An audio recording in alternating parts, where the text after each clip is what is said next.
Les dije Hechos capítulo 8, versículo 4 al 15. Vamos a leer bastantito para que entendamos el trabajo de Felipe.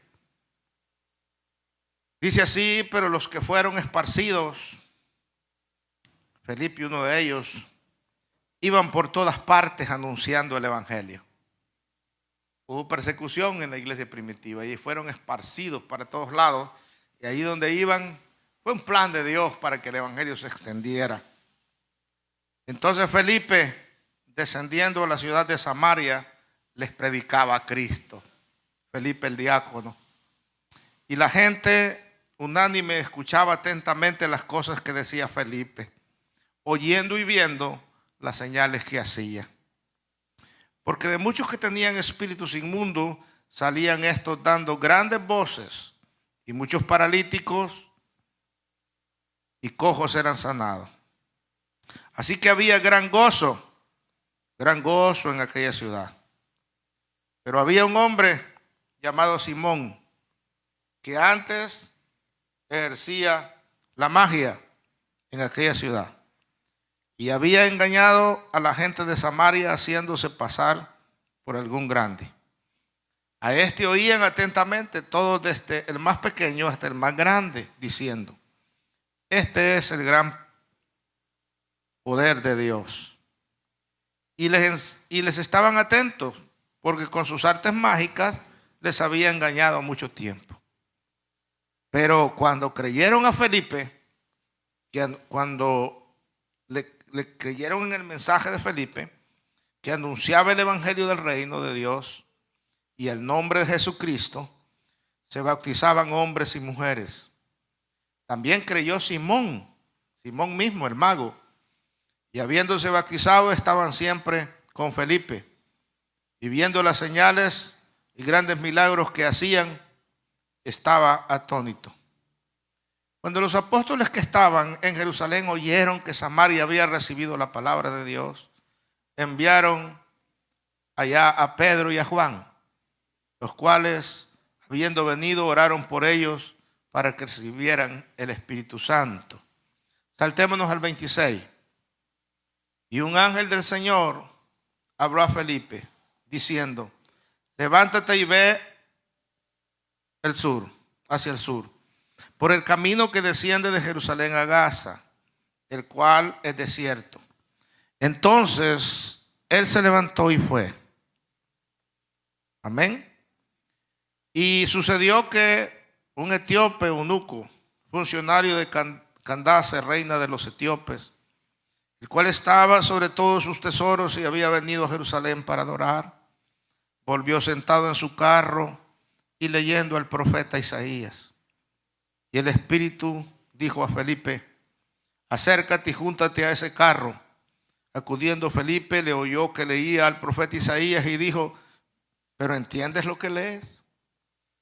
Él dijo, el eunuco: ¿y cómo podré si alguno no me enseñare? Y rogó a Felipe que subiese y se sentare con él. El pasaje de la escritura que leía era este: como oveja a la muerte fue llevado, y como cordero mudo delante del que lo trasquilaba, así no abrió su boca. En su humillación no se hizo justicia, mas sus generaciones, ¿quién la contará? Porque fue quitado de la tierra su vida. Eso se encuentra en Isaías capítulo 53, versículos 7 al 8. Respondiendo el eunuco dijo a Felipe: te ruego que me digas, ¿de quién dice el profeta esto? ¿De sí mismo o de algún otro? Entonces Felipe, abriendo su boca y comenzando desde aquella escritura, le anunció el evangelio de Jesús. Eso es el trabajo de un ganador de almas. Pueden sentarse. Gracias al Señor. Amigos y hermanos, 1 Corintios capítulo 9, versículo 16, dice la palabra: pues si yo anuncio el evangelio, no tengo de qué gloriarme, porque me es impuesta necesidad, y ay de mí si no anunciare el evangelio. Pero en palabras de Pablo a los Corintios, 1 Corintios 9, 16. Me gusta leer el libro que escribió Spurgeon, un gran hombre de Dios. El libro se llama El ganador de almas. Así se llama el libro.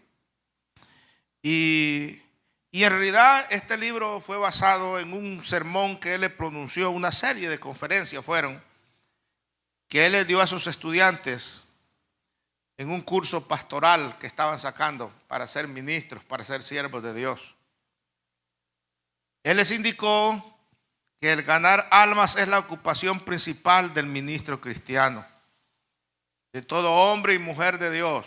Esa es la tarea más importante. Y por cierto, les dijo él, tiene que ser para todos los cristianos. Esta serie de conferencias, hermanos, ocupan los primeros 6 capítulos de este libro que escribió Spurgeon, los ganadores de alma. Y le siguen 4 discursos más ofrecidos a los maestros de escuela dominical para que hicieran el mismo trabajo, predicadores que predicaban al aire libre y amigos que asistían a las reuniones de oración los lunes por la noche en el tabernáculo metropolitano. Así se llamaba la iglesia donde Spurgeon era pastor. Finalmente, los últimos 5 capítulos del libro consisten en una serie de sermones que Spurgeon le recomienda encarecidamente a todos los creyentes en el Señor a hacer la obra de ganar almas. Y él les recomienda, les habla su trabajo principal, su visión principal, su pensamiento principal como hombres y mujeres de Dios debe ser el ganar almas. En esta historia de Felipe, nosotros debemos aprender, número 1, que todo cristiano debe ser ganador de almas, sin importar la posición que tenga en la iglesia y sin importar que no tenga posiciones en la iglesia. Si usted es un convertido, usted y yo deberíamos ser ganadores de almas. Y es que lo que se necesita para ser ganadores de almas es ser convertido, haber recibido al Señor en nuestro corazón.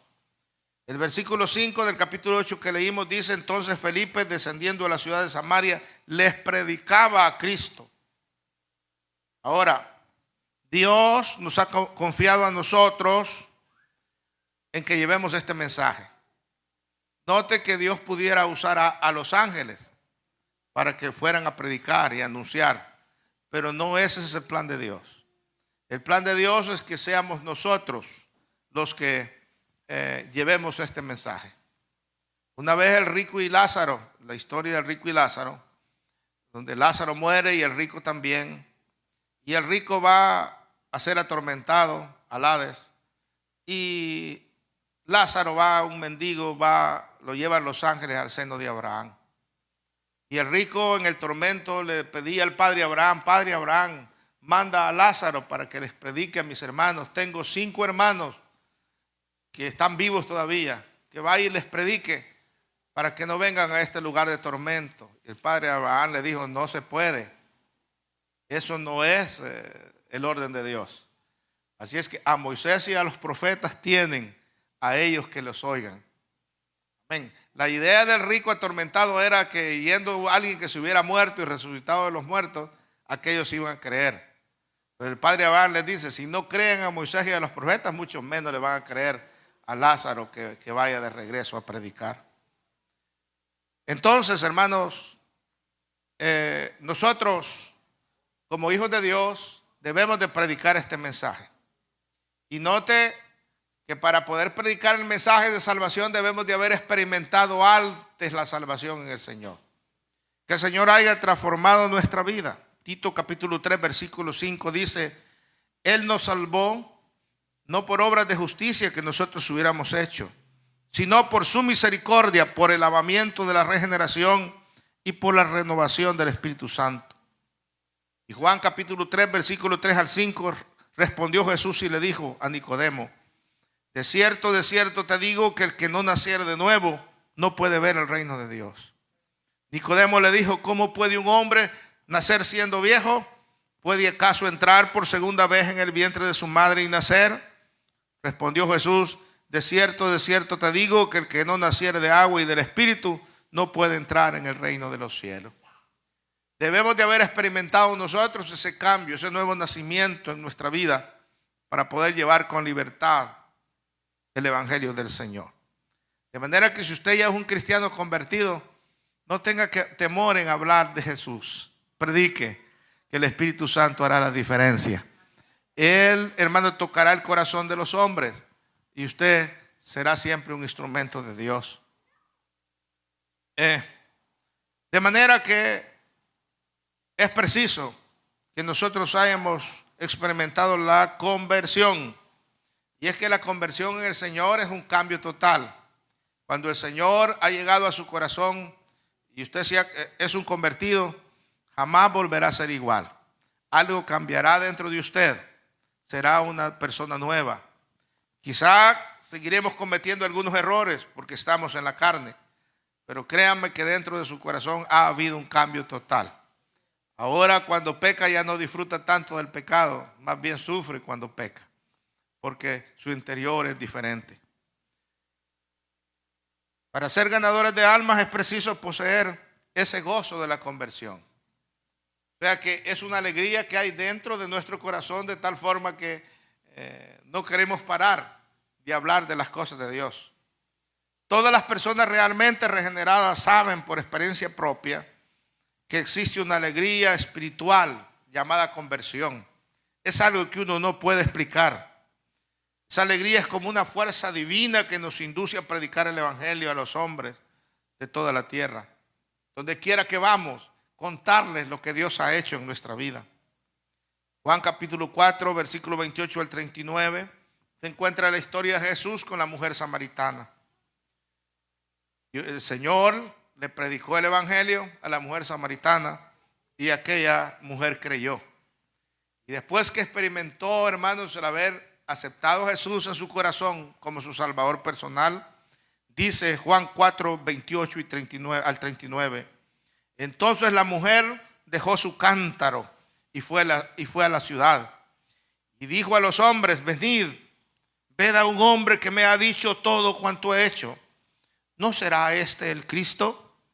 Entonces salieron de la ciudad y vinieron a él. Entre tanto los discípulos le rogaban diciendo: Rabí, come.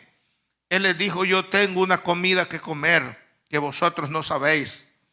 Entonces los discípulos decían unos a otros: ¿le habrá traído alguien de comer? Jesús les dijo: mi comida es que haga la voluntad del que me envió y que acabe su obra.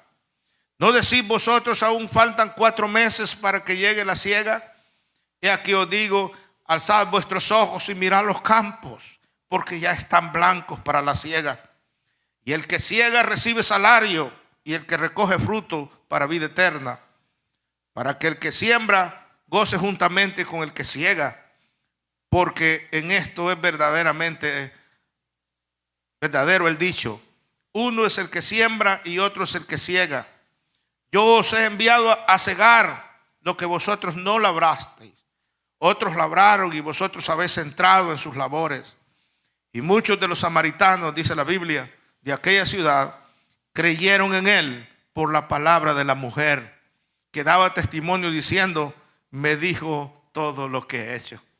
Recién convertidita, en el mismo momento, fue y dio esta palabra, este testimonio a Samaria, y muchos, dice ahí, creyeron en el Señor. Imagínense, se salvaron por lo que había en el corazón de aquella mujer. Ya me imagino, hermano, la alegría que había en aquella mujer. Aleluya. Y esa es la alegría que debe de haber, ese gozo debe de haber en cada uno de nosotros, que el Señor nos alcanzó. Que estamos aquí por su misericordia y por su gracia. Y es un privilegio ser hijos de Dios. Ahora, es necesario que como cristianos convertidos, hermanos, poseamos los frutos de esa conversión. La conversión genuina produce frutos. Esto es la vida abundante, la capacidad para luchar, la perseverancia, la fe inquebrantable. Todo esto son cosas que acompañan a nuestra salvación.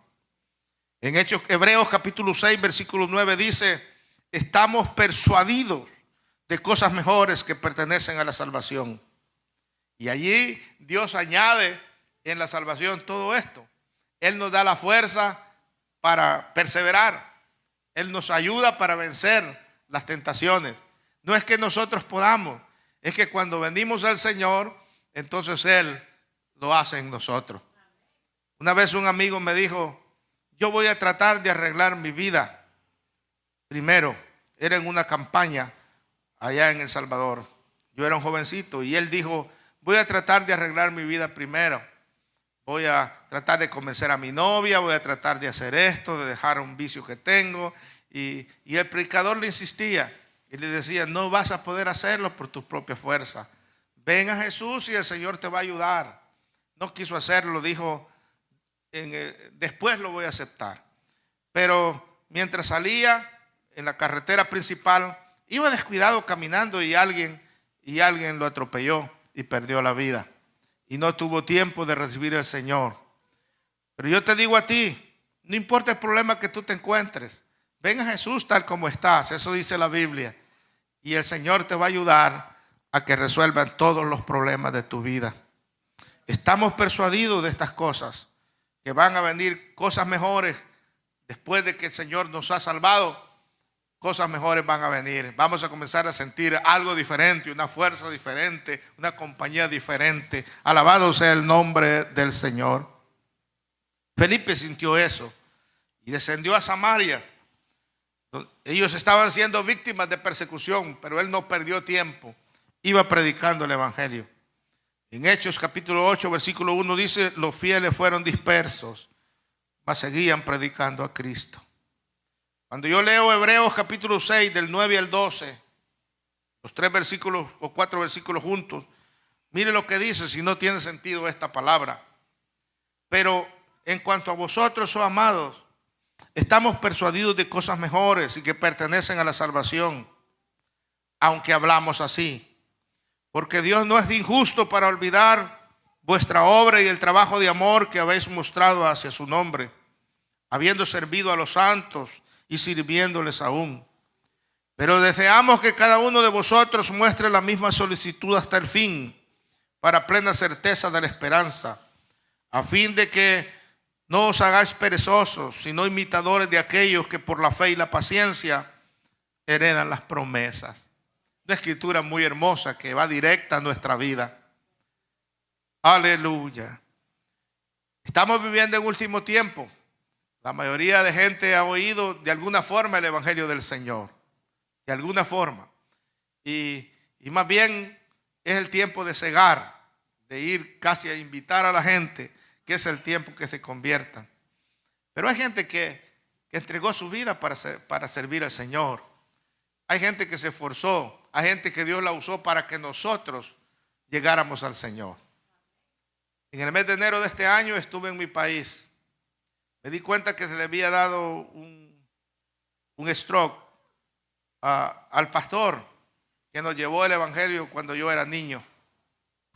Ya era el presidente de la organización en El Salvador. Y fui a visitarlo, ¿verdad? Tuve la oportunidad de ir a visitarlo y a dejarle una ofrenda, por supuesto. Y eso fuimos mi hermano y yo. Y él solo nos miraba y nos decía: mis niños, nomás nos decía. Porque pues nos había conocido niños a nosotros, ¿verdad? Mis niños, yo sabía que Dios los iba a usar cuando fueran grandes. Pues estuvimos allí, oramos, nos despedimos, nos abrazamos. Al mes que yo me vine, le volvió a dar otro stroke y él falleció. Pero yo me acordaba, hermanos, de cómo ese hombre Dios lo usó siendo un jovencito. Tenía unos 20 y algo de años, recién casadito estaba. Y no había pastor en un lugar que se llama Ozatlán, allá en Usulután. Y a él lo pusieron de pastor ahí, siendo un jovencito sin experiencia. Y caminaba, hermanos, él desde Ozatlán hasta San Francisco Javier, un cantón que se llama La Peña, que por ahí hay bastantes kilómetros, hermano, en aquellas calles oscuras y peligrosas. Y venía y hacía un campo blanco en mi casa. Mi mamá era el que lo mandó a invitar para que viniera. Y allí en el patio de mi casa hacían el campo blanco. Algunas veces se iban el mismo día, algunas veces se quedaban a dormir esa noche ahí en mi casa. Dormían en cualquier cosa. Yo recuerdo haberlo visto a él durmiendo en una batella. Así se llama, ¿verdad? Esos que lavan la ropa. Ya se me está olvidando. Ya iba a llegar diciendo batea, ¿verdad? Y allí durmiendo él. Algo otros en el piso que iban con él para hacer un campo blanco donde nosotros vivíamos. Mi mamá aceptó al Señor y mi abuelo. Y así se fueron agregando. Por muchos años estuvo yendo. Ya cuando había un grupito, nosotros íbamos el fin de semana para allá. Usábamos veredas para no irnos por la calle porque era muy peligroso, ¿verdad? Mucha gente mala andaba por la noche ahí. Y íbamos una vez por semana hasta que se fundó la iglesia. Pero yo pude ver por años, era un niño, tenía yo 7, 8 años, por años el trabajo que aquel hombre hacía y la entrega que hacía. Y bueno, nació una iglesia allí en mi lugar, floreciente aquella iglesia. Y nunca olvidaré, porque de esa iglesia yo llevé a mi hijo cuando tenía 15 años de edad. Lo llevé a esa iglesita. Lo senté en una banca y le dije: mira, hijo, de aquí me sacó el Señor. Aquí me alcanzó el Señor y aquí estuve sirviendo. Él, recuerdo que le tomó fotos la iglesia por dentro, por fuera, y sacó las fotos en grande y las pegó en su cuarto. Allí los tenía como un recuerdo de la iglesia. Y le contaba: sabes que de esta iglesia hemos salido 7 pastores de esta humilde iglesia, donde no tienen ni sillas así, sino que son bancas así, sin respaldo, sino que es una tabla con 4 patas y eso es una banca. Amén. Y de aquí nos sacó al Señor 7 pastores, incluyéndome a mí, de esta pequeña iglesia, por el trabajo de un hombre que se entregó por completo a buscar las almas. Hermano, Dios quiere usarnos a nosotros de una manera especial y puede usarnos. Yo recordaba a aquel hombre sin experiencia, recién convertidito, lo pusieron de pastor. Ya después, cuando yo crecí, era un joven, ya era líder en la iglesia, pues aprendí mucho de él, porque el hombre había agarrado experiencia y era un gran predicador, un gran pastor. Me gustaba cómo dirigía las reuniones de pastores. Amén. Yo quería estar ahí y aprendía de él cómo dirigía las reuniones. Y a veces le preguntaba cosas, porque él siempre se quedaba en mi casa a dormir cuando iba a misiones por esa área. Y cuando iba a visitar las iglesias que habían nacido alrededor, que habían salido de esa iglesia de nosotros, yo iba con él, ¿verdad? Y allí iba aprendiendo cada día. Y yo digo, si esos hombres no hubieran hecho esos grandes trabajos, quizás nosotros no estuviéramos aquí. No sé quién hizo el trabajo para usted. Quizás alguno de sus mamás fue que oraron tanto para que se convirtieran al Señor. Algún familiar tal vez. O alguien que se despojó de todas las cosas y fue a predicar el evangelio. Y yo admiro a los americanos, hermanos, el trabajo que hacían en Centroamérica en ese entonces. Esos americanos, hombres grandotes, hermanos, montados en una burrita que casi iban arrastrando los pies, ¿verdad? Porque como eran grandotes y la burrita bien chiquita, casi caminando, iban arrastrando los pies, andaban por los cantones y aldeas predicando el evangelio. Dejaban la comodidad de los Estados Unidos. De aquí tenían buenas casas, eran gringos americanos, pero Dios los llamaba a predicar. Dios los bendiga, esa gente que llevó el evangelio a nuestras tierras. Alabado sea el nombre del Señor. Y Dios nos ayude a nosotros y nos use para dejar un legado. Que cuando partamos con el Señor, si el Señor no viene antes, puedan decir: hombre, un día me convertí porque este hombre o esta mujer me habló del Señor. Aleluya. Hermanos, el ganador de almas debe de predicar a Cristo. Ese es nuestro trabajo, predicar a Cristo. Allí en el versículo 5 dice que Felipe fue y les predicaba a Cristo. No les predicaba otra cosa, les predicaba a Cristo. No es predicar nuestra filosofía, es predicar a Cristo. No es predicar nuestra forma de comportarnos en la iglesia o nuestro sistema de ritos en la iglesia, es predicar a Cristo. Lo que necesita la gente es predicar a Cristo, no filosofías vanas. Hermanos, quien predica literaturas o cosas del mundo o filosofías vanas, está predicando quizás una religión, pero no está predicando a Cristo. Hoy les insto a que hablen del Señor cuanto puedan, porque no vamos a ir a predicar nuestra denominación, ni el nombre de nuestra iglesia en sí, aunque nos gustaría que la gente, ¿verdad?, fuera parte de nuestra iglesia, pero lo importante es ganarlas para Cristo. Felipe, repito, predicaba a Cristo. ¿Sabe por qué debemos predicar a Cristo? Porque solo Cristo salva, señores. Solo Cristo salva. Nadie más ni nada más puede salvar. Solo Jesucristo puede salvar. En Efesios capítulo 4, versículo 12, Pedro predicaba este mensaje y es una verdad. Dice así: y en ningún otro hay salvación, porque no hay otro nombre bajo el cielo dado a los hombres en que podamos ser salvos. Y Jesús mismo lo dijo en San Juan 14:6. Yo soy el camino, dijo el Señor. Yo soy el camino. No hay otro camino. El único camino es Cristo. Él es nuestro libertador. Juan capítulo 8, versículo 36. Palabras del Señor. Así que si el Hijo os libertare, seréis verdaderamente libres. Solamente el Hijo de Dios puede libertarnos de la esclavitud del pecado. Juan 10:9 dice que Él es la única puerta. Yo soy la puerta, dice el Señor. El que por mí entrare será salvo, y entrará y saldrá y hallará pasto. Cristo, hermano, también acompaña y confirma su palabra, ¿verdad? Y va con los que van predicando el mensaje de salvación. Marcos 16:20. Y ellos saliendo predicaban en todas partes, y el Señor les ayudaba confirmando la palabra con señales y prodigios que le seguían. O sea que Dios es el que va a hacer los milagros.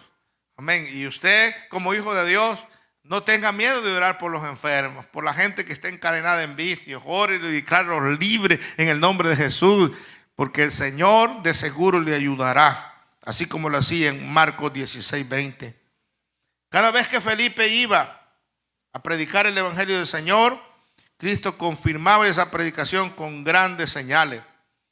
Hasta el brujo, el mago ese, ¿verdad?, oyó el mensaje del evangelio y engañaba a la gente antes, pero ahora él creyó en el evangelio.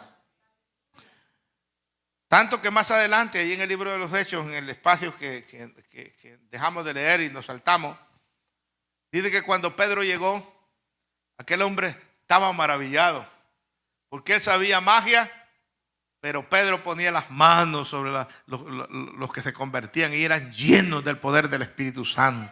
Luego los enfermos se sanaban, los paralíticos caminaban y habían señales y prodigios. Y él quizás, hermano, en su ambición no había creído, pero todavía no le había entregado el corazón de lleno al Señor. Y fue con Pedro y le dice: yo quiero hacer eso que ustedes hacen. Y les ofreció dinero, ¿verdad?, a Pedro. Allí dice, les ofreció dinero. Hechos capítulo 8. Y cuando les ofreció dinero, Pedro lo reprendió y le dijo: más vale que te arrepientas de verdad, porque veo que estás en oscuridad todavía. Amén. Que tu dinero perezca contigo si no te arrepientes, porque piensas que el don de Dios se compra con dinero. No, señores, aquí es entregarle el corazón al Señor, y el Señor es el que lo va a usar a usted. No podemos comprar los dones de Dios. Los dones de Dios son gratuitos. Amén. Bendito sea el nombre del Señor. Recuerde, hermanos, que Cristo es la cabeza de la iglesia. Ese dice Efesios 1:22. Sometió todas las cosas bajo sus pies, Dios, el Dios del cielo, y lo dio por cabeza sobre todas las cosas, a la iglesia especialmente. Dice ahí claro, Efesios 1:22. Ahora, debemos de predicar que Cristo va a regresar, que Él viene pronto y que Él está con nosotros a través de su Espíritu Santo, pero que un día va a venir corporalmente por segunda vez a la tierra. Cristo viene. Eso debemos de predicar también. San Juan 14:18 dice: no los voy a dejar huérfanos, vendré a vosotros. Y en 1 Tesalonicenses 1:10 debemos de esperar de los cielos a su Hijo, al cual resucitó de los muertos, a Jesús, quien nos libra de la ira venidera. Ahora, este mensaje debemos de saber que es algo especial. Yo quiero pensar que los ángeles tienen un poco, si es que ellos sufren de envidia, tienen un poco de envidia de nosotros, ¿verdad? Porque ellos quisieran, hermanos, que Dios los mande a predicar. Ese es su trabajo. Y más el evangelio es un mensaje especial. Pero Dios les dijo a los ángeles: no. Si yo fui a la tierra y me hice carne, el Señor Jesús, y habité como hombre, así les prediqué el evangelio. Los hombres tienen que predicar el evangelio a los demás hombres. Ese es el plan de Dios. Entonces la gente espera ver señales, espera ver ángeles, espera ver esto, espera ver lo otro. Pero no, a Dios le ha placido que nosotros prediquemos. Pero el hecho de que nosotros seamos humanos, no debemos de pensar que este mensaje es humano. Este mensaje es espiritual. Este mensaje es celestial. Este mensaje vino del cielo. Amén. El evangelio es un mensaje espiritual. Mire lo que dice en versículos 6 y 7 la predicación de Felipe. Y la gente unánime escuchaba atentamente las cosas que decía Felipe, oyendo y viendo las señales que hacía, porque de muchos que tenían espíritus inmundos salían estos, dando grandes voces, y muchos paralíticos y cojos eran sanados. Aleluya. Ahora, Pablo le escribió a los Corintios, 1 Corintios 2, que hay tres clases de hombres situados, como lo describe Pablo. A él llama a uno el hombre natural, llama al otro el hombre carnal y llama al otro el hombre espiritual. ¿Cuál de esos tres personas vamos a ser nosotros? Estamos en la carne, sí, pero no debemos de ser el hombre carnal. Estamos en nuestra naturaleza humana, sí, pero no el hombre natural. Ya nosotros debemos de comportarnos como el hombre y la mujer espiritual. Que este trabajo es espiritual, hermano. Es por medio de la fe, es netamente espiritual. Leamos 1 Corintios 2, 14 al 15. El hombre natural no percibe las cosas que son del Espíritu de Dios, porque para él son locura. O sea, para Pablo el hombre natural es aquel que anda en el mundo y que no quiere oír el evangelio, porque para él es locura esto. No lo entiende, ¿verdad? Es locura. Está muerto en sus delitos y pecados. Ese es el hombre natural. Sigo leyendo. 1 Corintios 2, 14 y 15. Dice: porque para él son locura y no las puede entender, porque se han de discernir espiritualmente. En cambio, el espiritual juzga todas las cosas, pero él no es juzgado de nadie. Ahora, ¿cuál es el hombre carnal? Es el hombre convertido ya, que está dentro de la iglesia, pero no se deja guiar por el Espíritu Santo, sino que se deja guiar por su propio pensamiento. Usted puede ser un cristiano carnal, ¿verdad? Estar dentro de la iglesia, que haya aceptado a Jesús como su salvador personal, pero usted sigue siendo un hombre y una mujer carnal. ¿Qué es lo que quiere el Señor que seamos? Seamos espirituales. Saber que esta tarea o esta lucha no es contra carne ni sangre, ni contra intelecto humano. Esta lucha, esta batalla es contra huestes espirituales de maldad. Hay seres espirituales llenando la ciudad de Los Ángeles y todo el mundo, controlando a muchos seres humanos, y nuestra lucha no es con el ser humano. Nuestra lucha es contra esos espíritus diabólicos que están atando a la humanidad, que han engañado a la humanidad. Es espiritual y debemos de entenderlo así.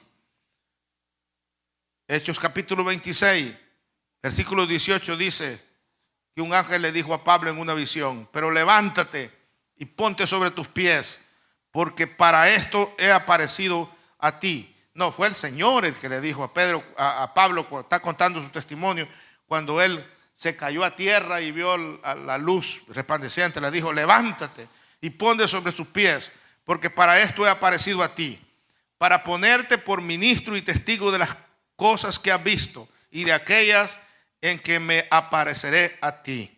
O sea, es como que Dios mismo Tenemos que entender que Dios va con nosotros. Y mientras no tengamos esa fe, no comprendamos que esto es espiritual, entonces no vamos a poder llegar muy lejos ni vamos a poder obtener muchos logros. Debemos de ir creyendo. Cuando oremos por un endemoniado, debemos de creer que es más poderoso el que está con nosotros que el que está con él. Cuando oremos por alguien que está enfermo, debemos de creer que Dios va a obrar de una manera sobrenatural.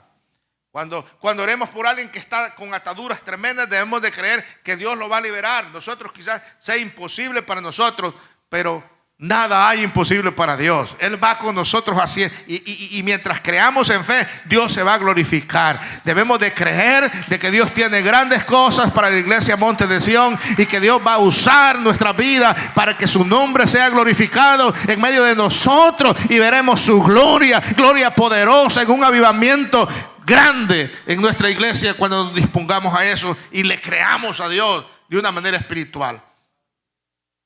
Si nosotros pudiéramos ver lo que está sucediendo ahora en este ambiente, amén. Aquí está el Señor, hermano. Y yo me atrevo a decirle que hasta ángeles están aquí, amén, en este recinto sagrado. Pero a veces no lo sentimos porque estamos en la carne, aunque seamos cristianos. Entonces tenemos que entrar a otra dimensión y es a la dimensión espiritual. Ahí donde se mueven los espíritus y donde se mueve Dios también, aleluya, para guiarnos a toda verdad y a toda su justicia. ¿Qué significa ser un hombre espiritual, una mujer espiritual? Ser lleno del Espíritu Santo. Ser espiritual no es la bulla que usted puede hacer, ni el ruido que usted puede hacer, ni el zapateo que usted pueda hacer, ni el sensacionalismo, ni el espectáculo. El Espíritu de Dios tiene más interés que cualquier persona en la salvación de las almas. Es que Dios nos use para transmitir este mensaje. Ese debe ser nuestro pensamiento. Por eso todo cristiano lleno del Espíritu Santo debe de sentir o siente ese ardor dentro de su corazón de ganar almas para Cristo. El hombre espiritual tiene que aprender a ser dirigido por el Espíritu Santo. Salmo 48:14 dice: porque este Dios es Dios nuestro eternamente y para siempre. Él nos guiará aún más allá de la muerte. Cuando un hombre y una mujer es dirigido por el Espíritu Santo, hermanos, algo sucede. Su vida es victoriosa. Uno de los más famosos sermones de Jesús fue dirigido a una persona, se llamaba Nicodemo, en Juan capítulo 3. Y aquí, hermano, pues les predica el Señor a Nicodemo que tiene que nacer de nuevo. Y Nicodemo no lo entiende porque pues estaba pensando carnalmente. Y Nicodemo era rabí, era maestro judío. Ven, él era un rabí y ni así, no entendía. Y le dice: Señor, pero ¿cómo puede un hombre ya viejo como yo meterse en el vientre de la madre una vez más y nacer de nuevo? Es que tú estás pensando carnalmente, le dice el Señor. Las cosas del Espíritu hay que interpretarse espiritualmente. Eso no es nacer de nuevo, así literal. Nacer de nuevo es que hay una transformación dentro de tu corazón, aleluya. Y hay un cambio interior. Nacer del Espíritu se llama eso. Entonces, que Dios nos ayude y nos llene de su Espíritu Santo para ser guiado, para ser dirigido por el bendito Espíritu Santo, y entonces podremos ver la gloria de Dios, aleluya. La gloria de Dios. Va a ver usted cómo la gente lo escucha cuando usted habla. Va a haber algo en usted que la gente, así como Felipe, ven, tenemos que oírlo de nuevo porque este hombre habla cosas y habla con un entusiasmo, algo hermoso. Es la unción del Espíritu Santo, hermano. Usted cae bien. Pero cuando va en la carne y va hijo del diablo, comienza a decir a los pobres pecadores, ¿verdad? Mandándolos al infierno, ¿verdad? En lugar de predicarles a Cristo. Entonces, lo más seguro es que les pase como a los hijos de Seba. Allí en el libro de Hechos también está la historia. Ellos vieron que Pablo iba y predicaba y echaba fuera demonios y sanaba enfermos en el nombre del Señor. Y ellos fueron con un endemoniado. Y la forma que querían echar el endemoniado era en el nombre de Jesús que predica Pablo, le echamos fuera, le decía al demonio. Y la Biblia dice que aquellos endemoniados se volvieron contra ellos y los golpearon todos y los desnudaron y los mandaron huyendo desnudos, todos apaleados. Aleluya. No es eso. Es que el Espíritu Santo sea en nosotros. Porque el Espíritu Santo es Dios. Y si Dios con nosotros, ¿quién contra nosotros? Esa debe ser la seguridad.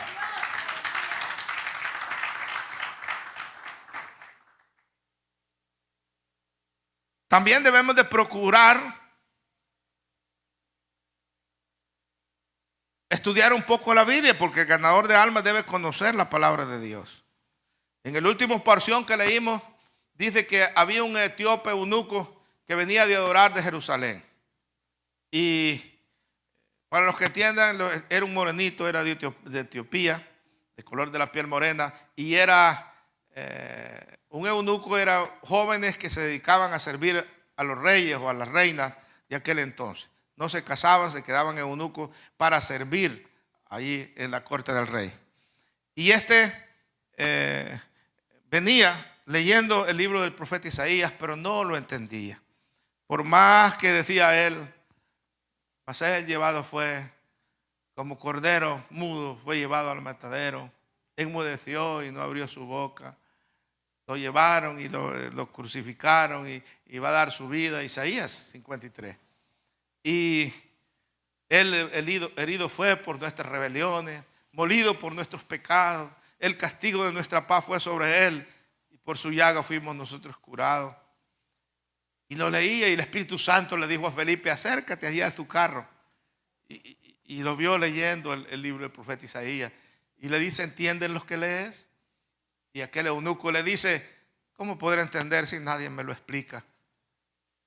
Dime tú si Isaías está hablando de él mismo o está hablando de algún otro.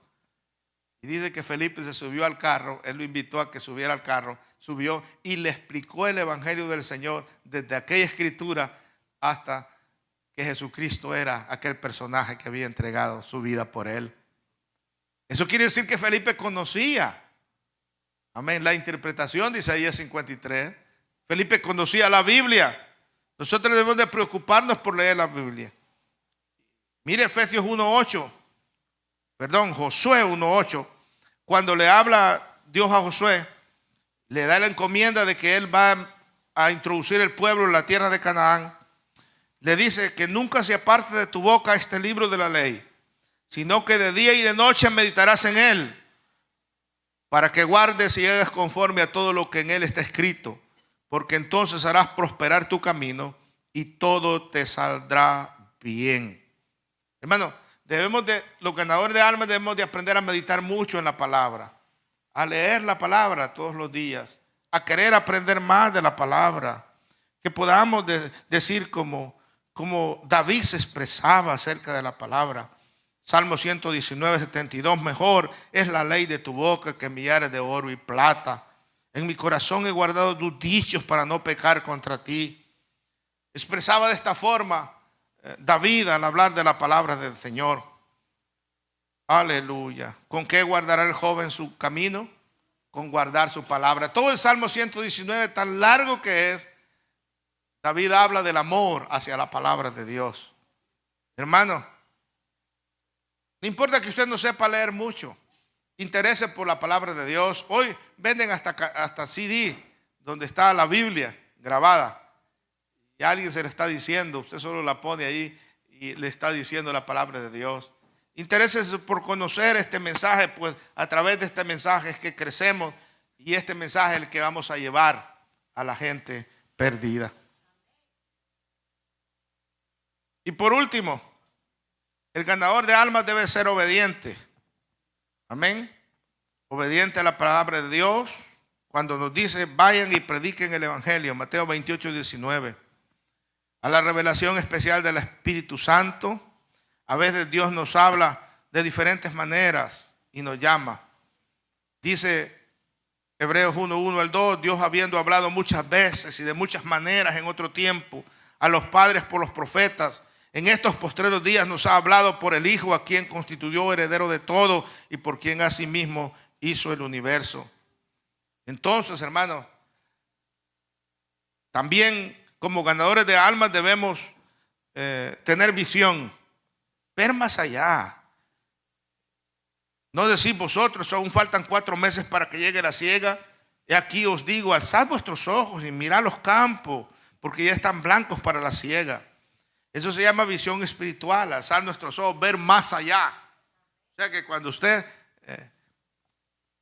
a veces cuando nosotros comenzamos ministerios, los pastores, a veces comenzamos solos, hermano, ¿verdad?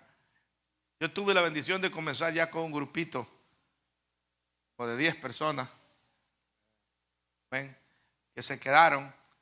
La hermana Elizabeth, ¿sabe? Algo otro pues ya no llegaron, incluyendo a la hermana Elizabeth. Pero gracias a Dios regresó. Sí, perseveró y ahora regresó para con nosotros. Amén. Pero ya 10 personas, 15 personas hacen ruido, ¿verdad? Ya para comenzar una iglesia, ¿verdad? Pero hay unos que yo los he visto que han comenzado solo él y la esposa. El ministerio, el pastor y la esposa. Entonces la esposa canta y en el tiempo de la predicación el pastor le predica a la esposa. En el tiempo de alabanza la esposa canta, el pastor toca la guitarra y el otro culto te devuelve a predicar a la esposa. Ya la esposa se ha convertido como 20 veces ya cuando comienza a llegar el primero. Y ahora se contesta el pastor porque ya le predica a otro. Y después llega otro y después llega otro. Ya cuando viene a tener 10 o 15, ya está contento porque tiene un grupito a quien predicarle. Pero esos predicadores yo me he llegado a ellos y le he preguntado, hermano, ¿y qué se siente? Mire, hay unos que ni tocar saben instrumentos musicales y comienzan así un ministerio. Y así a capela cantan. Hermano, a capela y le predica así, en ese círculo. Pero tienen la fe y le digo, ¿qué se siente estarle predicando a la señora allá en la iglesia? Bueno, ella te predica en la casa y tú le predicas en la iglesia, por lo menos has de sentir desahogo, ¿verdad? Bromeando yo con ellos. Y ellos me dicen, no, cuando yo estoy predicando, veo ángeles sentados en las bancas ahí. Veo personas que en el futuro Dios las va a traer a este lugar. Veo este lugar lleno. Y entonces yo predico de manera de que le estoy predicando a una multitud. Eso es visión. Ver cosas grandes que Dios va a hacer a través de nosotros. No quedarnos estancados. Algo va a pasar con mi vida. Algo. Dios va a hacer algo en mi vida. Eso es visión. Oh, aleluya. Tengo que terminar porque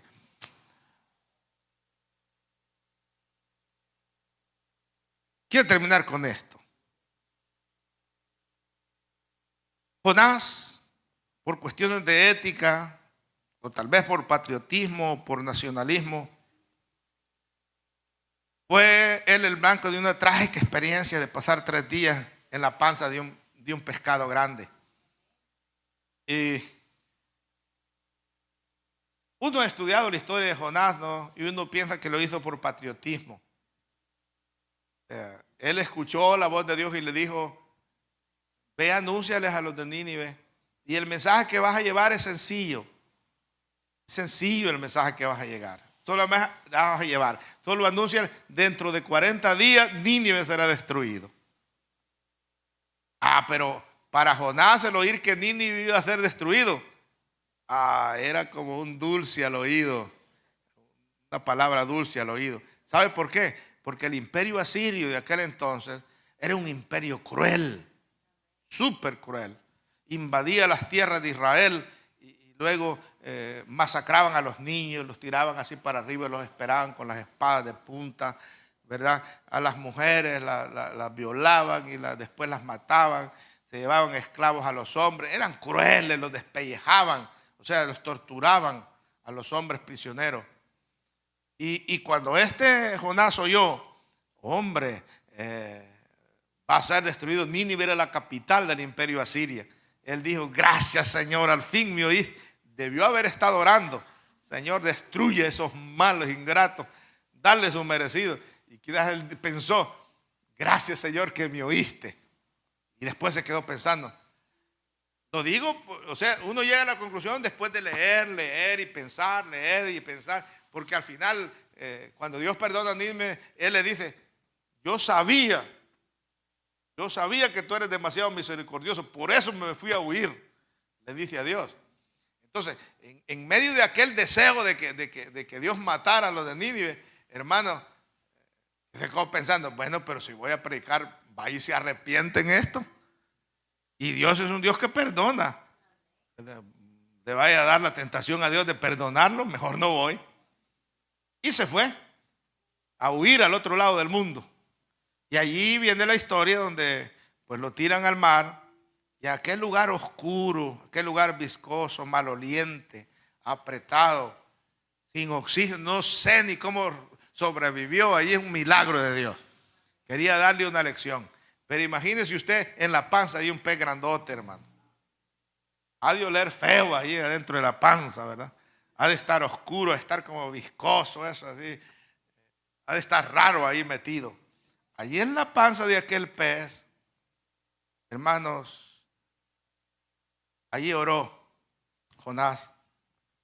Y en medio de aquel sufrimiento, Dios le da una lección y le dice, yo quiero que vayas a predicar allá. Y el pez lo tira cerca del lugar donde iba. Allí lo vomita. Pues en submarino lo mandó a traer Dios. En un submarino lo mandó a traer para llevarlo a que cumpliera su misión. Yo no sé, hermano, si usted le ha oído a Dios para predicarle a alguien, ha sentido el deseo y no le ha hablado del Señor. Pero la gente necesita de Dios y nosotros debemos de ser voceros de Dios. Entonces, a veces quizás vamos a tener que sufrir y no querramos y Dios nos meta así como Jonás, ¿verdad? En la panza de un pez en sufrimiento. Pero Dios estará con nosotros al fin. En el Salmo capítulo 2, versículo 7, quise poner este texto como último, porque a mí es un texto mesiánico, está hablando del Señor, pero el Señor nos transmite esto a nosotros. Y dice Salmo 2:7, pídeme y te daré las naciones. Es todo, la promesa del Señor. Pídeme y te daré las naciones. Misioneros del Señor a donde quiera que vayan. Quizás no podamos ir a otra parte del mundo, pero en el lugar, en el vecindario donde estamos, en la ciudad donde estamos, convirtámonos en misioneros del Señor. Ay, hombre, se me fue el tiempo. Les iba a contar una experiencia que yo pasé en misiones, pero se las dejo para después. Amén. Estemos de pie.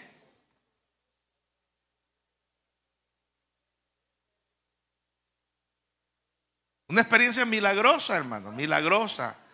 Aleluya. No me pique porque tengo ganas de contarla, pero ya se me fue el tiempo. Aleluya. Así es que si hay algún amigo o amiga que quiera reconciliarse con el Señor, este es su día. ¿Qué sabe usted si Dios tiene un propósito con su vida de convertirlo en ganadores de alma?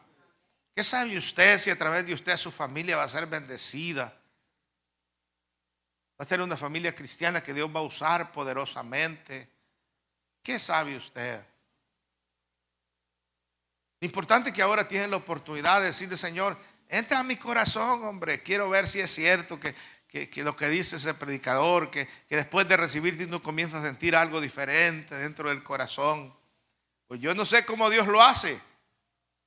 Y alguien me refutaba diciendo, ¿cómo puede ser que porque alguien pase aquí al frente y ya diga yo acepto a Cristo, ya esa persona es salva? Yo no sé cómo Dios lo hace, les dije yo. Pero Dios lo hace. Con todos nosotros lo ha hecho. Y a veces pasamos sin saber ni lo que íbamos a hacer. Recibimos al Señor con fe y hubo una transformación interna que después nos daban ganas de venir a la iglesia. De estar adorando al Señor. ¿Alguien quiere reconciliarse con el Señor o aceptar a Cristo? Si nadie quiere hacerlo, entonces oremos por nosotros mismos para ser ganadores de alma. Que Dios nos use como a Felipe. Felipe, un diácono de la iglesia. Dios les tuvo que mandar una persecución ahí para que salieran de las cuatro paredes y fueran afuera a predicar el evangelio donde quiera que fueran. Esto no es una religión, señores. No es de venir a misa el día domingo y ya cumplí. Eso es religión. Religión es que el Señor ande con nosotros donde quiera que vayamos, donde quiera que estemos, y ande el gozo del Señor dentro de nosotros, y que ahí hablemos la palabra de Dios cuando tengamos oportunidad. Seamos voceros del Señor, un instrumento en las manos de Dios. Cristo quiere usarnos, ese es el propósito. Eso es lo principal del cristiano. En las iglesias hay reglas, en las iglesias hay cuantas cosas que hay que hacer. A veces le dicen a uno, no, es que allí no voy porque no dejan que uno se ponga pantalón. Imagínense lo que dice la gente allá. Las mujeres más que todo, ¿verdad? Ponga pantalón o que se pinte o que esto y que otro. Son reglas que han puesto las iglesias, pero el único que salva es Jesucristo. Aleluya. Si usted acepta a Jesucristo, se va a ir con pantalón o sin pantalón, pero se va a ir con el Señor, porque el que lo salve es Jesús. Esas son reglas eclesiásticas. Amén. De orden dentro de la iglesia, de culto, nada más. Pero el que salve es Jesús, y a ese es que predicamos, al que murió por nosotros en la cruz del Calvario. Usted recibe al Señor como su Salvador y Él va a hacer lo demás en usted. Amén. Él va a hacer lo demás. Padre, en el nombre de Jesús, oramos por los amigos, Señor. Estamos viviendo en último tiempo y los campos están blancos para la siega. Tú estás alcanzando ya los que van a ser tuyos, Señor. Estás sacando de allá del mundo a los que van a ser tuyos. Porque estamos viviendo en tiempos finales. Úsanos a nosotros, Señor. Danos almas para tu reino. Que abrimos nuestra boca y que ese mensaje pueda tocar los corazones de la gente. Llénanos con tu Espíritu Santo, Señor, para que sea tu Espíritu Santo el que hay en nosotros, que Él nos dirija a quién hablarle, Él nos diga, Señor, aleluya, nos ayude cuando hablemos, y que Él haga las señales y los prodigios que van a suceder mientras prediquemos tu palabra. Ayuda a la gente necesitada, aquellos, Señor, que están ciegos espiritualmente hablando. El hombre natural no entiende las cosas espirituales, pero tu Espíritu Santo llegue a cada corazón para que puedan ser alcanzados. Pero te pedimos con todo nuestro corazón que nos uses a nosotros, Señor, que nos uses a nosotros para el engrandecimiento de tu reino. Así sea, en el nombre poderoso de Jesús. Amén.